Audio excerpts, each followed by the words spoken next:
Hi everyone, this is Anam. Welcome to PhD jobs and admission. आज के इस lecture में हम अवधेश प्रताप सिंह यूनिवर्सिटी के पीएचडी एंट्रेंस एग्जामिनेशन के लिए हम रिसर्च मेथोडोलॉजी पर कुछ इंपॉर्टेंट एमसीक्यूज आज के इस सेशन में डिस्कस करने वाले हैं। तो काफी इंपॉर्टेंट सेशन होने वाला है। मैं आपको बता दूं कि आपके जो रिसर्च मेथोडोलॉजी के एमसीक्यूज है, आज के इस सेशन में मैंने वो एमसीक्यूज आपके साथ डिस्कस करा है जो जनरली आपके पीएचडी एंट्रेंस एग्जामिनेशन में पूछे ही जाते हैं।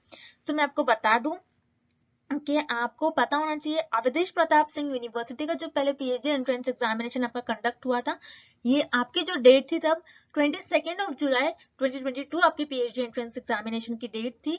लेकिन अब उस डेट को चेंज कर दिया गया है। अब आपका जो एग्जामिनेशन होने वाला है ये आपका 26 अगस्त को कंडक्ट करवाया जाएगा। 26 अगस्त 2022 को आपका एग्जामिनेशन कंडक्ट करवाया जाएगा। तो आपके पास more than a month remaining है। इस मोर देन अ मंथ यानी एक महीने से भी ज्यादा आपके पास टाइम बचा हुआ है। आपको जल्द से जल्द प्रिपरेशंस को स्टार्ट करना है।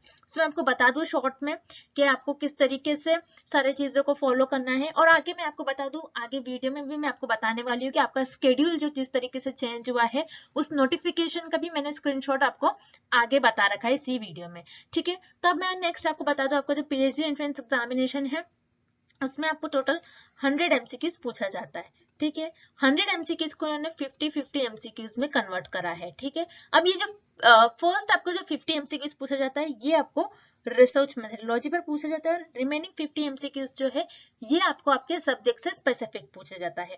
अब इसके लिए जो सिलेबस है रिसर्च मेथोडोलॉजी का, तो अपना जर्नल सिलेबस है जो मैं आपको पढ़ाते रहती हूँ, जैसे meaning of research, characteristics of research, steps of research, ये होता है आपके रिसर्च मेथोडोलॉजी का सिलेबस। और आपकी जो ऑफिशियल वेबसाइट पर जो सिलेबस उन्होंने डिस्कस करा है वो वाली लिंक मैंने आपके साथ नीचे डिस्क्रिप्शन बॉक्स में शेयर कर रखी है, जिससे कि आप डायरेक्टली इस लिंक पर जाकर आपके सिलेबस को फॉलो कर सको। अब जैसे कि आपको पता है 100 एमसीक्यूज पूछा जाता है जिसको 50-50 में डिवाइड कर रखा है। यानी अगर आप 50 एमसीक्यूज भी एग्जामिनेशन में मार्क कर आओगे तो आप इजिली करेक्ट मार्क कर आना है आपको, तो इजीली आप इस एग्जामिनेशन को क्वालिफाई करोगे, क्योंकि आपका 50% जो मार्क्स है ये क्वालिफाइंग मार्क्स है, यानी 50 एमसीक्यूज आपको एग्जाम में करेक्ट मार्क कर आना है। तो मैं आपको बता दूं रिसर्च मेथोडोलॉजी पर हमको कंप्लीट कोर्स प्रोवाइड करते हैं, जैसे कि आप स्क्रीन पर देख सकते हो, video lectures, notes, mock test और 1500 प्लस रिविजन एमसीक्यूज पीडीएफ। तो इस तरीके से हम आपको सारा कंटेंट एक ही जगह पर प्रोवाइड कर रहे हैं। याद रखिएगा, आपको दोनों लैंग्वेज में हम आपको कंटेंट प्रोवाइड करते हैं रिसर्च मेथोडोलॉजी का, Hindi as well as in English. और ये हमारे कंटेंट से हम गारंटी देते हैं कि 100% जो क्वेश्चन एग्जामिनेशन में हमारे इसी आपको कंटेंट से पूछे जाएंगे। तो यहाँ पर 100% गारंटी के साथ हम आपको कंटेंट प्रोवाइड कर रहे हैं। तो आपको ज्यादा टाइम वेस्ट नहीं करना है, जल्द से जल्द कोर्स को परचेस करना है। परचेस करने के लिए स्क्रीन पर ये जो नंबर आपको नजर आ रहा है, इस नंबर पर आपको व्हाट्सएप के थ्रू हमें कांटेक्ट करना है, और आप हमारे ऐप के थ्रू भी स्टडी मटेरियल को एक्सेस कर सकते हैं, जो कि है ग्लोबल ऑनलाइन ऐप, जिसकी मैंने लिंक आपके साथ नीचे कॉमेंट सेक्शन और डिस्क्रिप्शन बॉक्स में भी शेयर कर रखी है। So that's it and let's begin with the video. तो एक बार ये एमसीक्यू स्टार्ट करने से पहले मैं आपको अच्छे तरीके से हमारे कंटेंट जो हम आपको प्रोवाइड करते हैं, जो स्टडी मटेरियल हम आपको प्रोवाइड करते हैं, उसके बारे में एक बार मैं आपको फटाक से बता दूं कि हमारे इस कोर्स में हम आपको video lectures, mock test, notes provide करते हैं, और 1500 प्लस एमसीक्यूज रिविजन पीडीएफ। ये सारा जो कंटेंट आप देख रहे हो स्क्रीन पर, ये आपको एक ही जगह मिलेगा। कई स्टूडेंट्स क्या करते हैं, इंटरनेट से स्टडी मटेरियल रिफर करते हैं। सो इंटरनेट पे जो लैंग्वेज यूज करी जाती है, बहुत डिफिकल्ट लैंग्वेज यूज करी जाती है, जिससे कि आपको समझ नहीं आता है क्या लिखा हुआ है, किस तरीके से ये जो कंटेंट है आपको किस तरीके से रीड करना है, कितना कंटेंट आपको फॉलो करना है। क्योंकि हम हमारे कोर्स में आपको बताते हैं आपको कितना स्टडी मटेरियल यूज करना है। बहुत ज्यादा भी नहीं आपको पढ़ना है, बहुत कम भी नहीं, आपको जितना सफिशिएंट है आपके स्टडी के लिए उतना आपको पढ़ना है। हमारे कोर्स में हम आपको गाइड करते रहते हैं कि किस तरीके से आपको किस टॉपिक पर ज्यादा फोकस रहना है, कहाँ से ज्यादा क्वेश्चंस आपको पूछे जा सकते हैं। ये सारी चीजें हमारे कोर्स में हम आपको बताते हैं।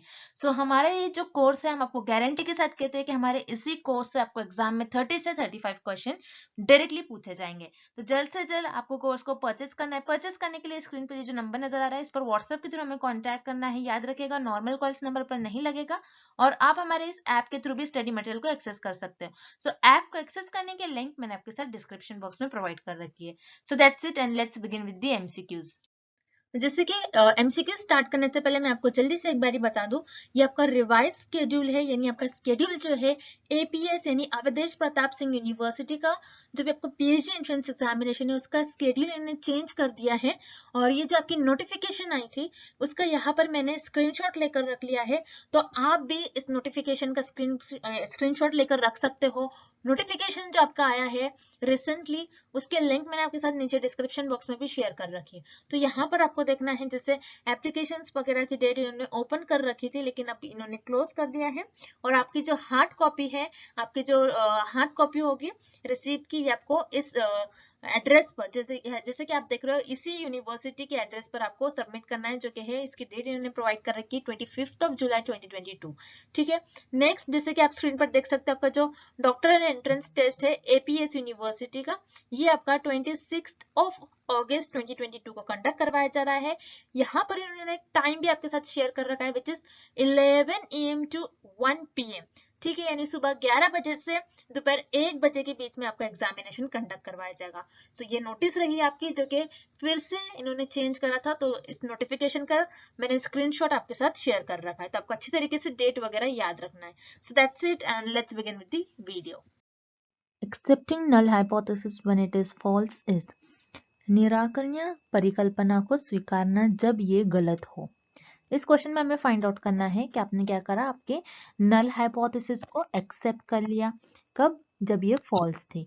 तो ये कौन सा एरर कहलाएगा, मतलब आपने जो आपके जो निराकरणीय परिकल्पना है उसको स्वीकार लिया कब, जब ये गलत थी। तो ये कौन सा त्रुटि कहलाएगी, मतलब ये कौन सा एरर होगा, हमें ये फाइंड आउट करना है। सो याद रखिएगा, this is very important table, आपको ये टेबल को याद रखना है। सो याद रखिएगा, आप आपके रिसर्च में आप हमेशा नल हाइपोथेसिस को टेस्ट करते हो। सो नल हाइपोथेसिस को टेस्ट करने में आपसे कुछ मिस्टेक्स हो जाती है, उसी को हम कहते हैं एरर्स, और जिसे हम त्रुटि कहते हैं। तो आप नल हाइपोथेसिस को एक्सेप्ट करते हो या फिर रिजेक्ट कर लेते हो। तो जैसे कि एरर्स में आप क्या करते हो, कुछ मिस्टेक्स कर लेते हो। सो उन मिस्टेक्स को, उन एरर्स को हम इस टेबल के थ्रू पढ़ेंगे। जैसे यहाँ पर नल हाइपोथेसिस, आपकी जो नल हाइपोथेसिस है वो रियलिटी में, रियल में ट्रू है। आपकी नल हाइपोथेसिस ट्रू है, लेकिन आपने इसको क्या कर लिया, रिजेक्ट कर लिया। तो ये कौन सा एरर कहलाएगी, आपका टाइप 1 एरर, मतलब आपकी टाइप 1 त्रुटि। आपने क्या करा, नल हाइपोथेसिस ट्रू थी, फिर भी आपने इसको रिजेक्ट कर लिया। सो ये आपका हो जाएगा टाइप 1 एरर। और टाइप 2 एरर क्या होता है, आपकी नल हाइपोथेसिस फॉल्स होती है, मतलब आपकी जो निराकरण परिकल्पना होती है ये गलत होती है, फॉल्स होती है, फिर भी आपने इसको क्या करते हो, आप एक्सेप्ट कर लेते हो। आपने क्या किया, नल हाइपोथेसिस को एक्सेप्ट कर लिया कब, जब ये गलत थी, मतलब जब ये फॉल्स थी। तो ये कौन सा एरर हो जाएगा, आपका टाइप 2 एरर हो जाएगा। उसी तरीके से इस क्वेश्चन में हमें पूछ रहा है कि आपने आपकी नल हाइपोथेसिस है उसको एक्सेप्ट कर लिया कब, जब आपकी जो नल हाइपोथेसिस थी वो फॉल्स थी, मतलब आपके जो निराकरण परिकल्पना है वो उसको आपने स्वीकार कर लिया। कब स्वीकार कर लिया, जब वो गलत थी। तो आप याद रखिएगा, जब भी आपकी नल हाइपोथेसिस को आप एक्सेप्ट करते हो कब, जब आपकी नल हाइपोथेसिस फॉल्स होती है, तब ये हो जाएगा आपका टाइप 2 एरर। सो इस क्वेश्चन का आपका सही आंसर हो जाएगा टाइप 2 एरर, जिसे हम कहते हैं टाइप 2 त्रुटि। सो अगर आप आपकी जो नल हाइपोथेसिस उसको एक्सेप्ट कर रहे हो कब, जब वो फॉल्स है, तो ये आपका टाइप 2 एरर होता है, मतलब कि जो निराकरणीय परिकल्पना है आप उसको स्वीकार ले रहे हो कब, तब ये गलत हो, तो ये हो जाएगा आपका type 2 error. So type 1 error हमने जैसे देख लिया, टाइप 1 एरर कब अगर होता है, जब आपकी जो नल हाइपोथेसिस है ये ट्रू होती है, लेकिन आप उसको रिजेक्ट कर देते हो, तो ये हो जाता है आपका टाइप 1 एरर। सो यहाँ पर इस क्वेश्चन का ऑप्शन बी गलत आंसर हो जाएगा, ऑप्शन विकल्प भी आपका सही उत्तर नहीं होगा इस क्वेश्चन का। उसी तरीके से ऑप्शन सी आपको गिवन है सैम्पलिंग एरर। सैम्पलिंग एरर क्या होता है, difference between population parameter minus sample statistic, मतलब आपके पॉपुलेशन की आपके पास जो भी इंफॉर्मेशन होगी आप उसको पुट करोगे और माइनस करोगे, एंड देन आपको सैंपल से जो इंफॉर्मेशन मिल रही है आप वो करोगे, उनको माइनस करके आपको जो भी वैल्यू मिलेगी वो आपका हो जाएगा सैम्पलिंग एरर, जिसे हम कहते हैं त्रिदर्श त्रुटि। तो ये त्रिदर्श त्रुटि भी इस क्वेश्चन का सही उत्तर नहीं होगा, सही आंसर नहीं होगा। Then option D standard error, जिसे हम कहते हैं मानक त्रुटि। तो स्टैंडर्ड एरर क्या होता है कि आपका जो डिस्ट्रीब्यूशन, आपको सैंपल से जो इन्फॉर्मेशन मिलती है, सैंपल से इन्फॉर्मेशन मिलने के बाद आप उसको ग्राफ में कन्वर्ट करते हो और आप देखते हो कि ये कितना स्प्रेड आउट है, तो इसी को आप कहते हो कि ये स्टैंडर्ड एरर बताता है कितना ज्यादा कितना कम स्प्रेड है, कितना ज्यादा स्प्रेड है, इसी को हम कहते हैं स्टैंडर्ड एरर। सो यहाँ पर इस क्वेश्चन में हमें इस बारे में भी क्वेश्चन नहीं पूछा गया है, सो यहाँ पर जो आपका ऑप्शन डी है ये भी गलत हो जाएगा। सो अगर आपकी नल हाइपोथेसिस को आप एक्सेप्ट कर रहे हो कब, जब ये फॉल्स है, तो ये हो जाएगा आपका टाइप 2 एरर, मतलब टाइप 2 त्रुटि। सो इस क्वेश्चन का आपका सही आंसर हो जाएगा option A. Next, the bibliography given in a research report, शोध रिपोर्ट में दी गई संदर्भ ग्रंथ सूची। इस क्वेश्चन में हमें फाइंड आउट करना है कि आपके रिसर्च रिपोर्ट में जो बिब्लियोग्राफी लिखते हो तो वो क्यों लिखते हो, उसका पर्पस क्या होता है लिखने का बिब्लियोग्राफी का, मतलब आपकी जो शोध रिपोर्ट होती है उसमें आपका संदर्भ ग्रंथ सूची क्या होती है, अब आपकी शोध की रिपोर्ट में क्यों लिखते हो बिब्लियोग्राफी, उसका मोटिव, उसका पर्पस क्या होता है, हमें बेसिकली ये फाइंड आउट करना है इस प्रश्न में, इस क्वेश्चन में। सो बिब्लियोग्राफी का मतलब क्या होता है आपको पहले तो ये पता होना चाहिए। बिब्लियोग्राफी क्या होता है, जिसे हम कहते हैं लिस्ट ऑफ रेफरेंसेस। आपको याद रखना है बिब्लियोग्राफ को हम कहते हैं लिस्ट ऑफ रेफरेंसेस। रेफरेंसेस का मतलब क्या होता है कि अगर आप आपकी रिसर्च में किसी और रिसर्चर के अगर आप आपकी शोध में किसी और शोधकर्ता के इंफॉर्मेशन ले रहे हो, उनका कंटेंट यूज कर रहे हो, तो आपको उस शोधकर्ता का प्रॉपर नेम मेंशन करना होता है, मतलब जो भी आपने जिस भी रिसर्चर का आपने कंटेंट लिया होता है, इंफॉर्मेशन ली होती है, उनका प्रॉपर आपको नेम मेंशन करना होता है, उसे हम कहते हैं रेफरेंसेस। अब आपकी जो बिब्लियोग्राफी होता है, बिब्लियोग्राफी का मतलब होता है एक से ज्यादा रेफरेंसेस को हम कहते हैं बिब्लियोग्राफी। अगर आप आपकी रिसर्च में कुछ बहुत सारे रेफरेंसेस यूज कर रहे हो तो हम उसको कहते हैं बिब्लियोग्राफी। तो बिब्लियोग्राफी आप आपके रिसर्च रिपोर्ट के एक्स्ट्रा चैप्टर्स में लिखते हो, जो सप्लीमेंट्री चैप्टर्स होते हैं उसमें आप आपके बिब्लियोग्राफी को लिखते हो। सो याद रखिएगा बिब्लियोग्राफी क्यों हम लिखते हैं रिसर्च रिपोर्ट में, जाके जो रीडर्स है आपके, जो भी आगे रीड करेगा आपके रिसर्च रिपोर्ट को, और उसमें जो भी पर्सन का इंटरेस्ट होगा, ताकि वो उनके इंटरेस्ट एरिया को हेल्प कर सके, वो आगे फर्दर और रिसर्च कर सके, इसलिए बिब्लियोग्राफी लिखा जाता है आपके रिसर्च रिपोर्ट में। सो इस क्वेश्चन का आपका सही आंसर हो जाएगा option A, helps those interested in further research. भावी शोध के इच्छुक शोधकर्ताओं के लिए सहायक होती है। सो यहाँ पर जो आपका ऑप्शन ए है ये सही हो जाएगा, मतलब जो भी आगे रिसर्च करने वाले हैं, फर्दर रिसर्च में जिसको और इंटरेस्ट होगा उस टॉपिक में, वो उस टॉपिक को देखकर आगे और रिसर्च कर सकते हैं। सो यहाँ पर जो आपका ऑप्शन ए है ये सही हो जाएगा। सो बिब्लियोग्राफी का मेन एम यही होता है, इसीलिए हम रेफरेंसेस लिखते हैं ताकि जो दूसरे रीडर्स है उनका इंटरेस्ट अगर कुछ टॉपिक में तो वो आगे फर्दर रिसर्च कर सके। सो यहाँ पर आपका ऑप्शन है सही हो जाएगा। अब जो इनकरेक्ट ऑप्शन है उन्हें भी हम एक बार देख लेते हैं। Option B, shows vast knowledge of the researcher, शोधकर्ताओं के विस्तृत ज्ञान को दर्शाती है। नहीं, हम बिब्लियोग्राफी इसलिए नहीं लिखते हैं कि दिखावा कर सके रिसर्चर, मतलब उनकी जितनी नॉलेज है उनका शो ऑफ कर सके, इसलिए बिब्लियोग्राफी नहीं लिखा जाता है। सो यहाँ पर आपका ऑप्शन भी गलत हो जाएगा, ये ऑब्वियसली नेगेटिव पॉइंट है। सो यहाँ पर आपका ऑप्शन भी गलत हो जाएगा। उसी तरीके से option C, has to be exhaustive, मतलब संपूर्ण होनी चाहिए, बहुत ज्यादा नहीं होनी चाहिए आपकी बिब्लियोग्राफी, ये ऐसा, ये भी ऑप्शन सी भी इनकरेक्ट है, ऐसा भी नहीं होना चाहिए। Option D, holds no value to research, आपकी बिब्लियोग्राफी का कोई वैल्यू नहीं होता है रिसर्च में, ऐसा नहीं होता है। Bibliography is very important in research, आपको लिखना ही होता है, नहीं तो आपकी रिसर्च जो हो जाएगी वो प्लेजरिज्म के अंडर आ जाएगी। तो या फिर जो आपका ऑप्शन डी है ये भी गलत हो जाएगा। तो बिब्लियोग्राफी का मेन एम होता है helps those interested in further research. तो यहाँ पर जो आपका ऑप्शन ए है, जो आपका विकल्प ए है, इस क्वेश्चन का सही आंसर हो जाएगा। Next, snowball sampling is, snowball नमूना चयन। इस क्वेश्चन में हमें स्नोबॉल सैंपलिंग की डेफिनेशन फाइंड आउट करना है। सो हम इस फिगर के थ्रू देखेंगे कि स्नोबॉल सैंपलिंग होती क्या है। जैसे कि आप इस फिगर में देख रहे हो, तो इस फिगर में हम देखेंगे कि स्नोबॉल सैंपलिंग मतलब स्नोबॉल नमूना चयन क्या होती है। जैसे कि यहाँ पर ये है आपका रिसर्चर, मान लीजिए ये रिसर्चर है। अब रिसर्चर यहाँ पर स्टडी कर रहे हैं कि ऐसे पर्सन जो ड्रग लेते हैं, जो ड्रग कंज्यूम करते हैं। तो रिसर्चर को ये एक दो सैंपल्स मिल गए, रिसर्चर को रिस्पॉन्डेंट्स मिल गए। सो यहाँ पर जो ड्रग लेते हैं वो खुद से तो आगे नहीं आएंगे, तो यहाँ पर जो आप रिस्पोंडेंट है, रिस्पोंडेंट ही आगे और लोगों को कलेक्ट कर लाएंगे जो उनको वो पहचानते हैं। तो उसी तरीके से ये भी रिस्पोंडेंट और दूसरे रिस्पोंडेंट को कलेक्ट कर लाएगा। फिर इनके थ्रू ये भी हो सकता है और लोगों को कलेक्ट कर लाए, फिर ये पर्सन भी और लोगों को कलेक्ट कर लाएंगे, फिर ये पर्सन भी और लोगों को कलेक्ट कर लाएंगे। इसी तरीके से इस साइड भी इस पर्सन ने जैसे 3 लोगों को कलेक्ट कर लाया, फिर ये पर्सन और 3 लोगों को कलेक्ट कर ला सकता है, ये और जितने भी उनके पहचान में लोग हैं, फिर ये और एक को कलेक्ट कर लाएगा।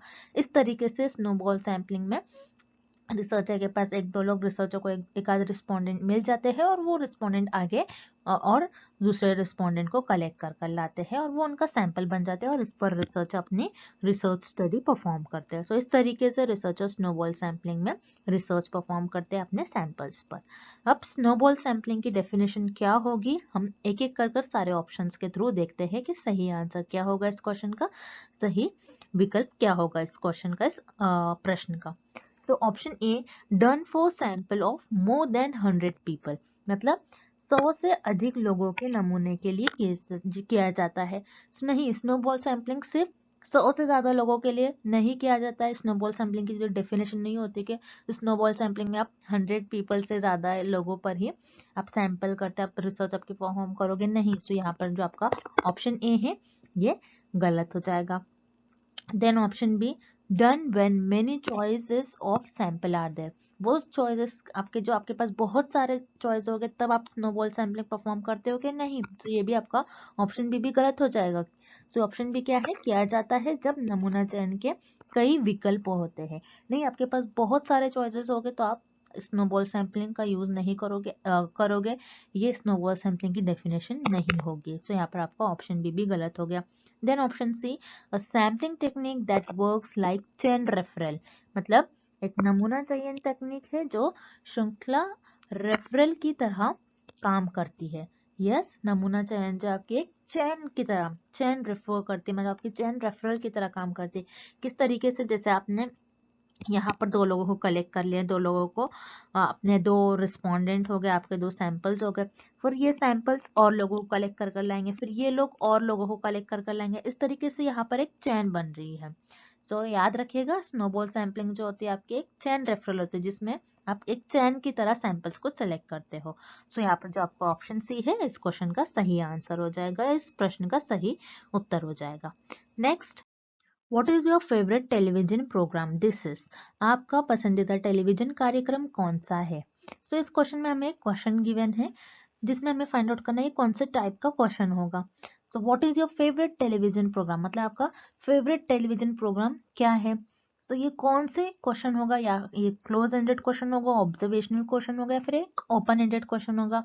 मतलब आपका पसंदीदा टेलीविजन कार्यक्रम कौन सा है, ये आपका परिबद्ध प्रश्न होगा, प्रश्नात्मक प्रश्न होगा, या फिर एक खुला प्रश्न होगा, हमें ये पता करना है। तो याद रखिएगा, यहाँ पर आप क्या कर रहे हो, आपका एक टेलीविजन, एक फेवरेट टेलीविजन प्रोग्राम है, आप उसको बताए, आपका एक पसंदीदा टेलीविजन कार्यक्रम है, आप उसका नाम बताओगे तो कुछ स्पेसिफिक नाम होगा, बस आप उसका एक नाम ही बताओगे, जैसे किसी का स्टार प्लस, जी टीवी, तो यहाँ पर एक पर्टिकुलर एक नाम है, ये आपके टेलीविजन का एक नाम है। तो आप एक स्पेसिफिक नाम है, यहाँ पर आपको कोई डिटेल में एक्सप्लेन नहीं करना है, आपको बस आपका टेलीविजन का नाम बताना है। सो यहाँ पर ये जो आपका क्वेश्चन हो जाएगा ये आपका क्लोज एंडेड क्वेश्चन हो जाएगा, जिसे हम कहते हैं परिबद्ध प्रश्न।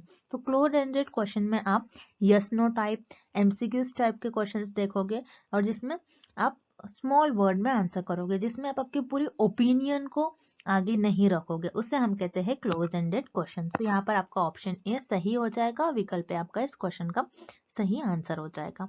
देन ऑप्शन बी, जो रिमेनिंग ऑप्शन है उन्हें भी हम एक बार देख लेते हैं। Option B an observational question, जिसे हम कहते हैं प्रश्नात्मक प्रश्न, मतलब आप ऐसा क्वेश्चन पूछ रहे हो कि किसी के ऑब्जर्वेशंस पर बेस्ड हो, आप किसी के ऑब्जर्वेशनल क्या होता है, किसी को ऑब्जर्व कर आप कुछ बता रहे हो। सो यहाँ पर आप किसी ऑब्जर्वेशन पर बेस्ड क्वेश्चन नहीं पूछ रहे हो, सो यहाँ पर आपका ऑप्शन बी गलत हो जाएगा, इनकरेक्ट हो जाएगा। Then option C, open ended question, जिसे हम कहते हैं खुला प्रश्न और मुक्त प्रश्न। तो ओपन एंडेड क्वेश्चंस क्या होते हैं, जिसमें आप लोगों के ओपिनियन लोगे, जैसे मान लीजिए आपने कोई पिक्चर देख लिया तो आपको उस फिल्म का रिव्यू देना है, तो आप कैसे आपको अगर किसी ने क्वेश्चन पूछ लिया तो आपको उस एक्टर की एक्टिंग कैसी लगी, तो आप ये नहीं बोलोगे कि अच्छी लगी, आप उसको एक्सप्लेन करो कि उसने ये सीन अच्छा परफॉर्म किया था, ये सीन, तो आप आपके ओपिनियन आगे रख रहे हो। सो ये आपका ओपन एंडेड क्वेश्चन का एग्जाम्पल होगा। सो ओपन एंडेड क्वेश्चन में आप उस क्वेश्चन को बेसिकली एक्सप्लेन करते हो, आप उस क्वेश्चन को डीप में एक्सप्लेन करोगे, आप आपके ओपिनियन को आगे रखकर उस क्वेश्चन का आंसर करोगे। सो यहाँ पर आपका जो ओपन एंडेड क्वेश्चन है ये भी इस क्वेश्चन का रॉन्ग आंसर हो जाएगा। इस क्वेश्चन का आपका सही आंसर हो जाएगा option A, a close ended question, एक प्रबुद्ध प्रश्न। Next, random sampling is helpful as it is अनियमित रैंडम प्रतिचयन सैम्पलिंग सहायक होती है क्योंकि यह, इस क्वेश्चन में हमें फाइंड आउट करना है आपकी जो रैंडम सैम्पलिंग है ये हेल्पफुल होती है क्योंकि, मतलब आपको बेसिकली इस क्वेश्चन में रैंडम सैम्पलिंग जो है उनकी बेनिफिट आपको बताना है, उसका क्या आपका यूजफुल होता है, उसका प्रॉपर बेनिफिट बताना है, उसका क्या बेनिफिट होता है। आप अगर रैंडमली पॉपुलेशन में से मेंबर्स को, आपके सैंपल्स को चुन रहे हो तो मतलब कि जो जनसंख्या है आपकी पॉपुलेशन में से आप मेंबर्स को रैंडमली सिलेक्ट कर रहे हो और ये आपका सैंपल बन गई है। सो यहाँ पर आप क्या करोगे, आप ये नहीं कहोगे कि आप मैं इस पर्सन को सिलेक्ट करूंगा, मैं इस पर्सन को सिलेक्ट करूंगा, मैं इस पर्सन को, बल्कि आप रैंडमली किसी भी तरीके से ले सकते हो। आपके यहाँ पर आप आपकी कन्वीनियंस, आपके पर्पस के अकॉर्डिंग पॉपुलेशन में से मेंबर्स को नहीं लेंगे, मतलब आप आपके अनुमान, आपके अंदाजे को आगे रखकर जनसंख्या में से आपके नमूनों को नहीं चुनोगे। सो इसे हम कहते हैं रैंडम सैम्पलिंग। अब रैंडम सैम्पलिंग का बेनिफिट क्या होता है, हम एक एक कर सारे ऑप्शंस को देख लेते हैं। So option A enables probability of selection of each unit in the population. So yes, यहाँ पर आपका ऑप्शन है सही हो जाएगा। ऑप्शन ये बता रहा है सम्मिलित में सम्मिलित प्रत्येक इकाई के चयन की संभवता के संभव बनाता है, मतलब आपकी जो पॉपुलेशन है, पॉपुलेशन में से हर एक मेंबर्स के चुने जाने का चांस इक्वल होगा। जैसे यहाँ पर मैंने आपको कहा आप रैंडमली सिलेक्ट करोगे, कुछ भी आप रैंडमली सिलेक्ट कर सकते हो, आप ऐसा नहीं बता सकते यहाँ पर कि मुझे इस पर्सन को लेना है तो मैं इसी को लूंगा, आप ऐसा नहीं करोगे, बल्कि आप रैंडमली सिलेक्ट करोगे। तो आप अगर रैंडमली सिलेक्ट कर रहे हो तो पॉपुलेशन में से हर एक मेंबर्स के सिलेक्ट होने का चांस इक्वल हो जाता है। तो यहाँ पर हर एक मेंबर के चुने जाने का चांस होता है, ऐसा नहीं होगा कि ये मेंबर आप कभी सिलेक्ट ही ना कर पाओ। आप रैंडम तरीके से सिलेक्ट कर रहे हो तो कोई भी सिलेक्ट होने का चांस हो जाता है। सो रैंडम सैम्पलिंग यही होती है जिसमें पॉपुलेशन में से, आपकी जनसंख्या में से हर एक मेंबर के, हर एक व्यक्ति के सिलेक्ट होने का चांस इक्वल होता है। सो यहाँ पर जो आपका ऑप्शन ए है ये सही हो जाएगा। देन हम रिमेनिंग ऑप्शन भी देख लेते हैं जो इनकरेक्ट ऑप्शन है। Option B make selective sampling, मतलब आप पॉपुलेशन में से ऐसे मेंबर्स को चुन रहे हो जो कि सिलेक्टिव हो, कुछ ही मेंबर्स को चुन रहे हो, मतलब जैसे अपने कन्वीनियंस, आपके पर्पस के अकॉर्डिंग कि मैं इस पर्सन को ही चुनूंगा, मैं इस पर्सन को ही चुनूंगा, तो आप इस तरीके से रैंडम सैम्पलिंग में चूज नहीं कर सकते हो, ये रैंडम सैम्पलिंग का बेनिफिट नहीं होगा। सो यहाँ पर जो आपका ऑप्शन बी है ये गलत है, चयनात्मक प्रतिचयन की प्रस्तुत करता है, ये गलत है आपका option. Then option C it is not the simple form of data collection, नहीं, आपका जो रैंडम सैम्पलिंग ये सबसे सिंपलेस्ट डेटा कलेक्शन मेथड होता है। आप इससे सिंपलेस्ट तरीके से डेटा को कलेक्ट कर सकते हो क्योंकि आप पॉपुलेशन में से हर एक में रैंडमली चूज कर रहे हो। सो यहाँ पर आपका जो आप डेटा कलेक्ट करोगे हर एक मेंबर से, ये सिंपलेस्ट फॉर्म होता है डेटा कलेक्ट करने का, याद रखिएगा ये। सो यहाँ पर आपका ऑप्शन सी है ये भी गलत हो जाएगा। सो इस क्वेश्चन का आपका सही आंसर हो जाएगा option A, enables probability of selection of each unit in the population, मतलब पॉपुलेशन में से हर एक मेंबर के सिलेक्ट होने का चांस आपका इक्वल हो जाएगा। And thank you for watching this video. Good luck with your preparation and see you tomorrow with another video.